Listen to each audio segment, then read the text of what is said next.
Barakatah Yahweh, Barakatah Yahweh Shai, Bahasham, Barakahak Wadash, Barakatum. First and foremost, I want to give all praises, glory, and infinite honors to Yahweh, Bahasham, Yahweh Shai. Double honors to the apostles and elders, a great millstone who rule and teach well. And peace and salutations to you sincere Akim out there, pushing this word in truth and sincerity to the four corners of the globe. May you brothers endure until the end. This is the brother Ra'aya coming at you with another lesson. And I'm going to start it off with this X post from Fat West TV. Breaking: Erdogan threatens Turkey will join war on Iran's side. Turkey has issued a serious warning to the United States, Iraq, and Kurdish forces that it will take direct military action if Kurdish organizations are involved in operations against Iran, the information portal Turkey reports. According to the information obtained by Ankara, with the beginning of the attacks on Iran, the Israeli intelligence service Mossad tried to negotiate with the Kurdistan Workers' Party and its Iranian wing, PYAK. The aim was to use these groups, which Turkey considers terrorists, as ground intermediary forces in the fighting. During a telephone conversation with the U.S., President Donald Trump, Turkish President Recep Tayyip Erdogan unequivocally opposed such a scenario. He recalled that Turkey's position on the territorial integrity of Iran is crystal clear and warned that Ankara will intervene militarily, regardless of the ongoing processes, just like it did in Syria. We will not listen to any stories about active processes. We will attack. You saw what happened in Syria. We will do the same here. Necessary measures will be taken at the slightest attempt to spread the war fire in the region, Erdogan said. And hey, this is biblical prophecy continuing to take place at a rapid pace, because Turkey will get involved in this war with Iran on the side of the Iranians as well as the Russians for ultimately the battle in the Valley of Jehoshaphat, the War of Armageddon, the full and final confrontation of World War III. But let's go to Ezekiel chapter 38. I'm going to start at verse 1. And the header reads, prophesy about Gog and future invasion of Israel, the land of Israel, with those imposters over there, those Amalekite Edomites, the Ishes, because the true children of Israel are known as the, so-called Negroes, Latinos, and Native Americans today, which is becoming ever more apparent as, we get closer and closer to Yahushai's second coming. And these Amalekite Edomites are getting exposed, for the frauds that they've always been, as well as Esau, Edom, the so-called white man in general. And the word of Yahweh came unto me, saying, Son of man, set thy face against Gog, the land of Magog.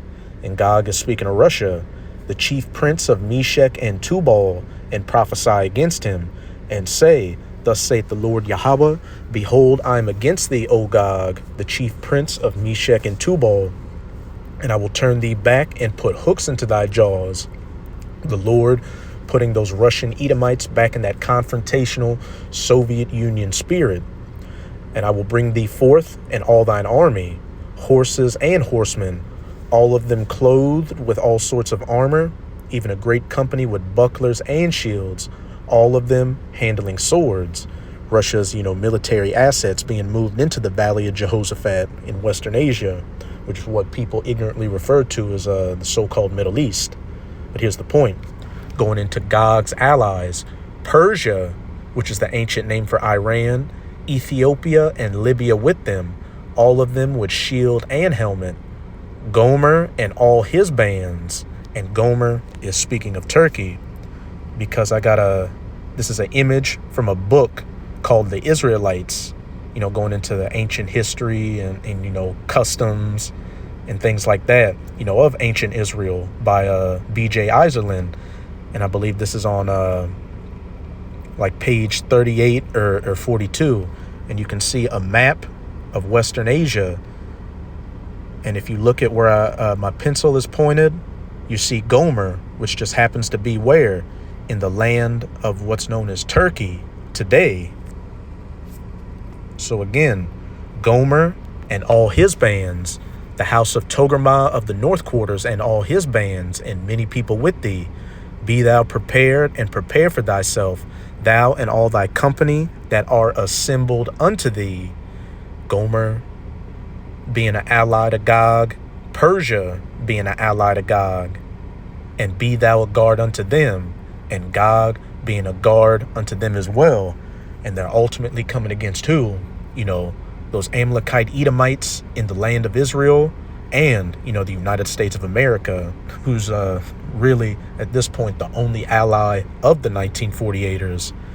But now I'll keep reading.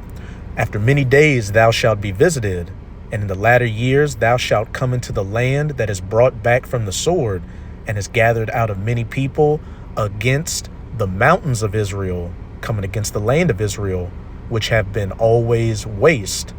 And you've got since the true children of Israel aren't in the land, that's why it's a desert over there. It's not flourishing. Those 1948ers have to import water, trees, all the amenities they need to survive over there. But it is brought forth out of the nations, and they shall dwell safely, all of them. And like I said in a previous lesson, just as Revelation chapter 20 jumps to the past and jumps to the future, it's the same thing with Ezekiel 38. When it talks about them dwelling safely, it jumps to the future when the true children of Israel are back in the land dwelling safely. But now it's going to jump back, to the present times we're coming into. Thou shalt ascend and come like a storm. Thou shalt be like a cloud to cover the land. Thou and all your company that's assembled unto you. Russia's military, as well as those other countries as militaries, and all thy bands, and many people with thee. Iran, Turkey. Thus saith the Lord Yahweh, it shall also come to pass that at the same time shall things come into thy mind, and thou shalt think an evil thought. The Lord put it on the spirit of these Russian leaders to finally pull the trigger and go against those 1948ers. And thou shalt say, I will go up to the land of unwalled villages. I will go to them that are at rest and dwell safely, all of them dwelling without walls and having neither bars nor gates. Those 1948ers who, for the longest time did, dwell relatively safely, because the other nations weren't able to, do any real damage to them, with their Iron Dome and other missile defense systems, and having the United States of America at their back. But as we're coming to the end of Esau's rulership, we're seeing the Lord has built up, these weaker nations, as it says in Joel chapter 3, which we're going to get later. Let the weak say I am strong, to be able to finally touch these 1948ers and really do some damage, to take a spoil and to take a prey, to turn thine hand upon the desolate places that are now inhabited, and upon the people that are gathered out of the nations. And those 1948ers came from where? Central Europe, Eastern Europe, other places, America, other places into the Holy Land, which have gotten cattle and goods that dwell in the midst of the land. Like I said earlier, they get all, a lot of their stuff shipped into the country, all, at the U.S. taxpayers' dime. As we can see, Turkey, as it said in that post, talking about entering the war against Iran on Iran's side, perfectly lines up with biblical prophecy. But now I'm going to go to this article on newsnation.com titled, Iran warns U.S. universities in Middle East could become legitimate targets. Things just continue, to heat up. Iran on Sunday said it would begin treating American college campuses in the Middle East as legitimate targets for its military after it said U.S.-Israeli strikes earlier this week hit Isfahan University of Technology and Tehran University of Science and Technology. The reckless rulers of the White House should know that from now on, all universities of the occupying regime and American universities in West Asia, it's finally saying the truth of what that region's called, West Asia, are legitimate targets for us until 2 universities are struck in retaliation for the Iranian universities that have been destroyed. the Islamic Revolutionary Guard Corps wrote in a Sunday statement on social platform X. All staff, professors, and students of American universities in the region, as well as residents in their surroundings, are advised to stay at least 1 kilometer away from these universities to ensure their safety. It added, hey, talking big shit against the United States of America. Again, let the weak say I am strong. But this brings us to 2nd Esdras chapter 15 in the Apocrypha, start at 28. Behold, an horrible vision, and the appearance thereof from the east, so-called Middle East, Western Asia, where the nations of the dragons of Arabia, those so-called Arab or Ishmaelite nations, shall come out with many chariots, their military might, and the multitude of them shall be carried as the wind upon earth, that all they which hear them may fear and tremble. Also the Carmanians, which when you look up the Carmanians or Carmania, it was located in present-day Iran. So again, the Iranians. Also the Carmanians, raging in wrath, shall go forth as the wild boars of the wood, and with great power shall they come and join battle with them. Because there's going to come a point to where even America's, Arab allies are going to turn against her and ally themselves with Iran, which you're seeing a lot of friction between, the U.S. and those Gulf Arab states, because Iran is striking, oil facilities there,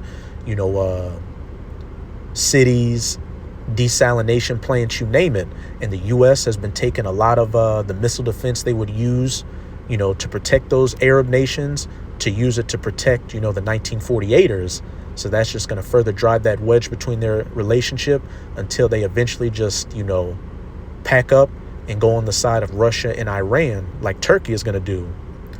And with great power shall they come and join battle with them, and shall waste a portion of the land of the Assyrians. And this is talking about the spiritual Assyrians, the United States of America, because America, just as Russia is known as Gog in the scriptures, is known as Babylon the Great. And in some verses, Assyria. And when it talks about wasting a portion of the land of the Assyrians, that can go into, sleeper cell attacks on the U.S. mainland, or what? U.S. installations in Western Asia, military bases, which Iran has already been striking. And as we just read in that article, talks of striking U.S. universities in retaliation for U.S. Israeli strikes on Iranian universities. And like I've been saying all throughout the video, all these are just stepping stones towards the grand finale, the battle in the Valley of Jehoshaphat, the War of Armageddon. This is Joel chapter 3, verse 9. Proclaim ye this among the Gentiles, the heathen nations. Prepare war with Iran, World War III, War of Armageddon, and it will go nuclear. Wake up the mighty men, let all the men of war draw near, let them come up. Hey, which we're seeing with what? Those thousands of U.S. troops, sailors, Marines, the 82nd Airborne, being positioned in that region for the war with Iran.